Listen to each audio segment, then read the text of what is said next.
Silent Hill, the series that is one of the major pinnacles when it comes to survival horror games. A spooky town with fog in it, and for anyone unfortunate enough to enter will face horrors beyond their comprehension based off their own fears and demons that they have inside. Well, sign me the fuck up, because I love a nice cold can of depression. But anywho, if we continue on discussing the horror of Silent Hill and how great it is, then I might as well just be one of those channels that makes a 5-hour analysis video on it. But that is not me, and that is not what we are doing here in this video. This here is something I don't think a lot of Silent Hill fans really have done. Putting Silent Hill Shattered Memories into the main timeline. Now, before you go in the comments and retcon me with 10 paragraphs, I know that Shattered Memories is a weird remake of Silent Hill 1. However, back when the game was in development, it was originally just supposed to be just another Silent Hill game, Silent Hill Cold Heart. So technically, we could shove that bad boy right in the timeline. But how, since we have the characters from Silent Hill 1 in this game? Where would it be at in the timeline? And also, why? Well, just follow me over here and your questions will be answered.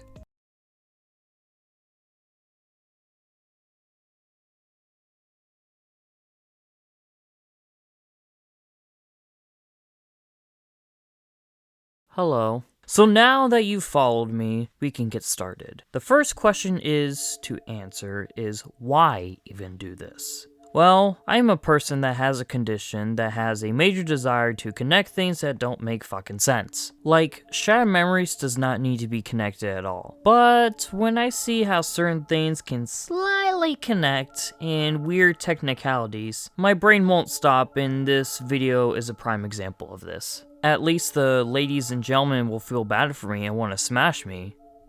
Right?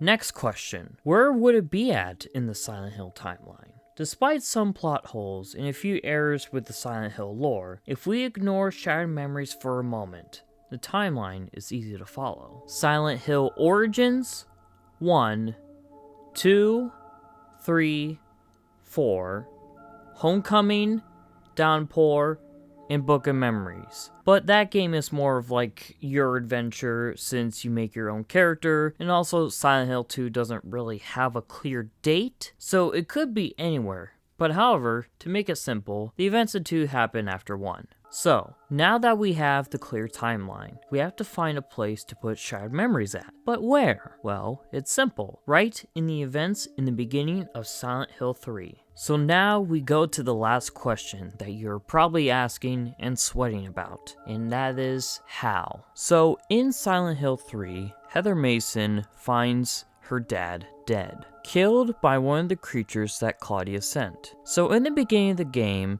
after Harry ended the call with Heather, he sits down on his chair to take a nap. As he slumbers, waiting for his daughter to come home, he begins to dream. It starts off with the good times he had with his beloved daughter, but then the dream begins to turn into a nightmare. The dream and said nightmare is Shattered Memories. How it turns to that is completely simple. When Harry Mason is knocked out in Shattered Memories from the crash, Harry Mason from Silent Hill 3 is awoken, but not in a good way. Harry in Silent Hill 3, as he woke up from the nightmare, had a long blade sticking inside him as he woke up, and as the blade was pulled out, Harry went back to sleep, but an eternal one, which leads to Shattered Memories, which is Harry having his life flash before his very eyes in this Silent Hill purgatory. Which is why Harry doesn't have a weapon, because there's no point in defending himself since no matter what, he is going to die. Also, the fact that these similar names and characters that we all know from Silent Hill 1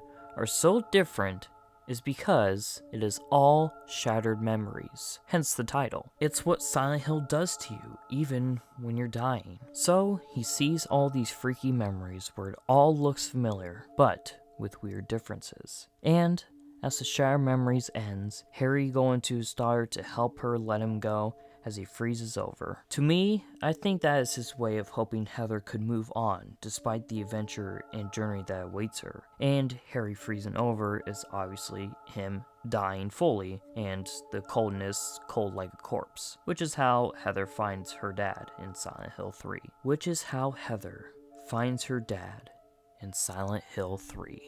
Yeah, maybe it's best to keep it separated from the timeline. However, when you have a brain like mine, then you kind of want to figure it out, which makes it fun, and I hope it was fun for you, my bread loaves. If you're new here and don't know what the bread loaves are, it is what I call the people that subscribe to my channel. So if you want to be part of the bread loaf family, then you know what to do.